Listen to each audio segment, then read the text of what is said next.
ஆண் பிள்ளை. தாய்க்கும் ஆண் பிள்ளைக்குமான ஒரு உறவு எப்பொழுதுமே ஒரு தனி சிறப்பு வாய்ந்ததுதான். என் தகப்பனுக்கு பின் என்னவனுக்கு பின் என்னை அதிகமாக அன்பு செய்யும் ஒரு உயிர். என்னவனின் மறு உருவம். அவன் என் மகன், என் முழு உலகம். எதிர்பாரா நேரத்தில் எங்கள் வாழ்க்கையில் சந்தோஷத்தை விதைக்கவும் வாழ்வையே மாற்றி அமைக்கவும் வந்த எங்கள் வாழ்நாள் வரம் இவன்.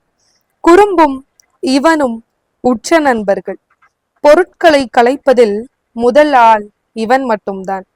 இவனுக்கான ஆடைகளில் விதங்கள் குறைவாக இருந்தாலும் அதிலும் தேடி அலைந்து அதனை வாங்கி அவனுக்கு உடுத்தி அழகு பார்க்கிறேன் ஒவ்வொரு நாளும். அழகிலும் அழகு கட்டியவனுக்கும் பெற்றவனுக்கும் ஒரே வண்ணத்தில் ஒரே மாதிரியான உடையை அணிவித்து ரசிப்பதுதான். இது எல்லோருக்கும் கிடைத்து விடுவதில்லை, அவ்வளவு எளிதில். சொன்னால் நம்ப மாட்டார்கள். அவன் பிறந்து சில வருடங்கள் தான் ஆகிறது.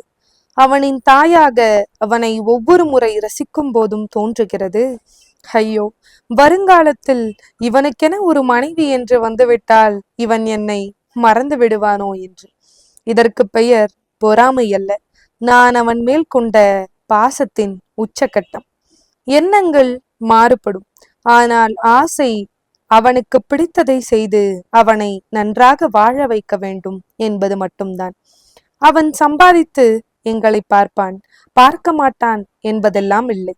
வாழும் காலம் வரை அவனுக்கு எவ்வளவு வயதானாலும் அவனை என் கைக்குள் வைத்து பார்த்து கொள்ள வேண்டும் என்பது மட்டும்தான்.